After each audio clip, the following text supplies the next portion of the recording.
dore kari kantu utaruzi kuri status ya WhatsApp.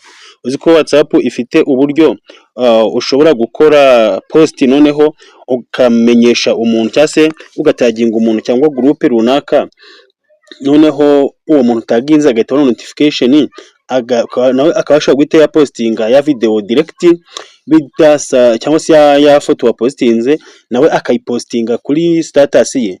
Muri video yabanjirije nawe nakoze nayo naberetse uburyo noneho ushaka gukora challenge kuri status ya WhatsApp, aho ushobora gufata ifoto runaka cyangwa se ushobora gufata video runaka bitewe na topic cyangwa se na cyane ushaka gukora, ukaba wayipostinga kuri status yawe, noneho ugakoresha add use option cyangwa se add use challenge, noneho ukaba wagashyira kuri status yawe. Noneho umuntu ubonye status yawe wenda bitewe na topic atanze, ugiye katuvuge ko tujye kuvuga ku Rwanda, tukava tuti wenda ngiye na posting avuga ngo ese u Rwanda urukundira iki, wenda ngiye nkava ati ndukundira perezida wacu His Excellency Paul Kagame, nkamushira muri ya foto, nkashiraho akawushinika adios cyangwa se challenge ya adios. Noneho urebye status yanjye nawe agabasha guta akora status agendeye kuri ya yindi, agahita avuga ati ngewe nkundira u Rwanda, umutekano warwo, agashiraho ingabo z'u Rwanda, nawe ayipostinga gutyo. Wenda undi yirebye nawe inshuti yirebye ikavuga ati ngewe nanyikundira isuku, agashiraho nk'umujyi wa Kigali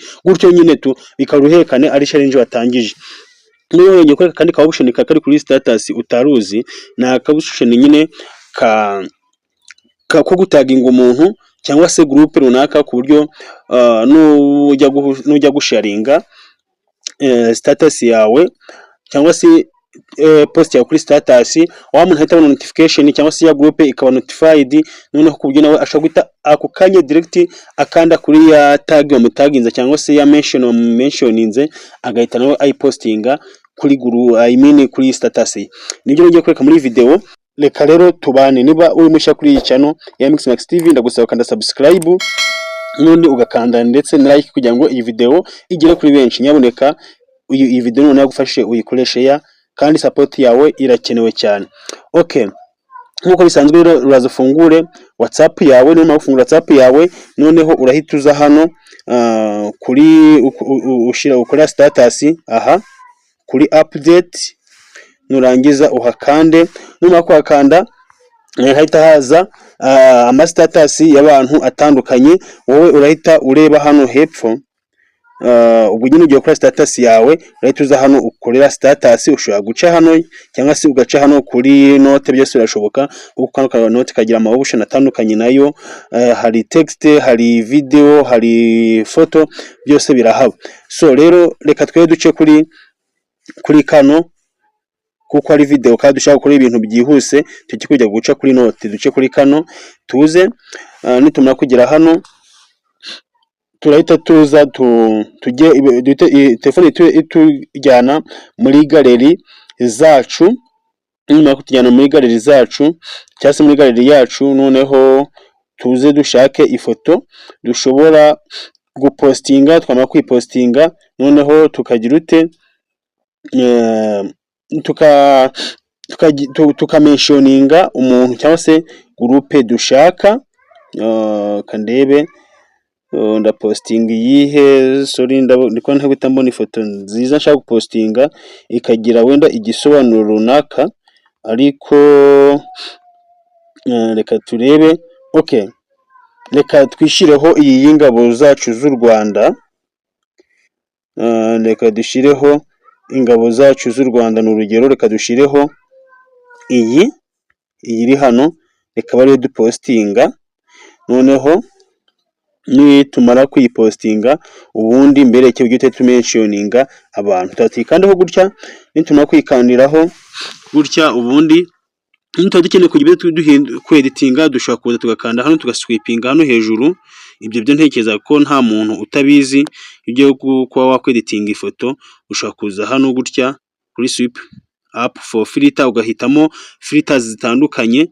Ibyo byo murabizi dore ngizi, ariko ibyo sibyo dukeneye. Twe dukeneye gutaginga cyangwa se kumentioninga abantu runaka, nyine kumentioninga aba friends banjye, abantu bankurikira cyangwa se groupe runaka.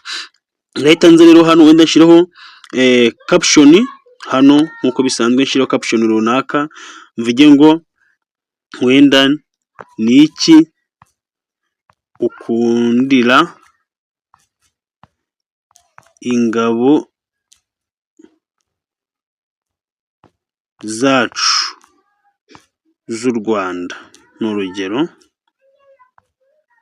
ingabo zacu z'u Rwanda. Nkwibutse ko ubu buryo bushobora kugufasha mu gihe waba uri umucuruzi, ushobora gutaginga umuntu agahita nawe agupostingira direct bya bintu wakoze, nawe agahita abipostinga nta kintu na kimwe ahinduye. Urugero niba washyizeho nimero ya telefone nko muri video yawe cyangwa se muri caption yawe, agahita nawe abikora. Okay, numara gushyiraho rero iyi caption ushaka kwishyira cyangwa se ntuyishyireho, si itegeko kwishyiraho, urahita gutaginga, urahita uza hano kuri kano kantu ka arobase, kano kamenyetso ka arobase bivuze ngo ni ati ugiye kumenyesha umuntu runaka cyangwa se groupe runaka. Uraza rero ugakandeho gutya, numara kugakandaho gahita kujyana muri liste y'abantu ndetse n'amagroupe ufite. Nurangiza noneho icyo urakora nta kindi, uraza uhitemo abantu ushaka. Reka wenda twe duhitemo amagroupe, akusha guhitamo n'umuntu nta kibazo. Uraza rero wenda duhitemo iyi groupe, duhitemo n'iyi, duhitemo n'iyi ni urugero, ariko ntacyo reka tuze wenda duhitemo, it's okay, reka duhitemo amagroupe gusa, nibyo byiza, kubufaringa abantu. Ikindi ntabwo urenza tag 5, ugashaka gutaginga groupe 5 cyangwa se ugataginga abantu 5, ariko ntabwo wabarenza. Urabona ko iyo urangije uhita kugira ngo 5 mention is the limit, nuvuga ngo ntagomba kurenza mention 5 kuri buri post ukoze. Ubwo icyo urakora nta kindi, nurangiza urahita uza hano kuri kano kantu ko kwemeza ka hano hasi kave, ugakandeho, ubwo uraba wemeje. Nuvuga ngo gutya nidutanga message izi groupe 5 tumention cyangwa se abantu 5 bari n'abantu bahisemo, bahita babona message. Urugero nk'ubutumwa ushaka umuntu rero uhita umumentioninga direct, bitaye ko nyine ategereza ko ajya kuri status, ahita abibona ko wamumentioninze. None turangiza rero tuza dukande hano kuri send status, nk'ibisanzwe. Ubundi status yacu iraba ibaye public, right? Ijya kuri public, ubu uri kwiupdatinga, kadutegereze updating, turategereza gatoya. Ni updatinga guys, nimba utakora subscribe, uyu ni umwanya wawe wo kugira ngo uyikore. Okay, status yamaze kuba sent, ubwo amagroupe twamaze kuyamentioninga. Noneho urugero katurebe noneho urugero rw'umuntu wa mentioninze, wenda katuvuye ko yamentioninze muri groupe, hari groupe nzi bakorezemo mention. Okay, urabona hano kano ka notification kari hano, aka kanze nkakwerekeye. Urabona hano handitse ngo muri iyi groupe, hano iyi groupe yabaye mentioned, wabibonye? This group was mentioned. Uyu umuntu wapostinze hano kuri phone tips 250 ya profit 250, ahita amentioninga groupe. Urabona ko nawe wayimentioninze, ngo ni post yakoze amentioninga groupe. Reka turebe bino ya mentioninze ko nako twajyaho tukabita twipostinga. Tuyifungure gutya, nitumara kuyifungura noneho tuzabona hano handitse ngo this group was mentioned, nkuko tumaze kubibona hano, muri kubibona neza. Ubwo gutya iyi status ye nanjye nshobora guhita nyipostinga, kuko ndi umwe mu bagize amashasi y'abanyamuryango b'iyi groupe ye. Ndaza mpakande gutya, nimakanda ya groupe, urabona ko already namaze kuba nakanda hano ngo add to status. Bani nkanda kuri add to status, hano ushobora kuri playinga, hano ushobora guhita ndi playinga, gatoya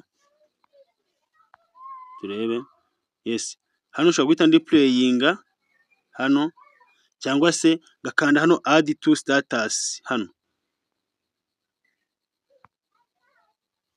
Rahita nza nkanda kuri add to status, icyo gihe birahita bigira ute, bitabyikora guhita bivaho. Ariko gato nitegetse ko mwabibonye. Reka mpite nkanda handitse ngo add to status, kano kantu aka muri kukabona, ndagakandaho, nimara kugakandaho birarodinga akanya gatoya,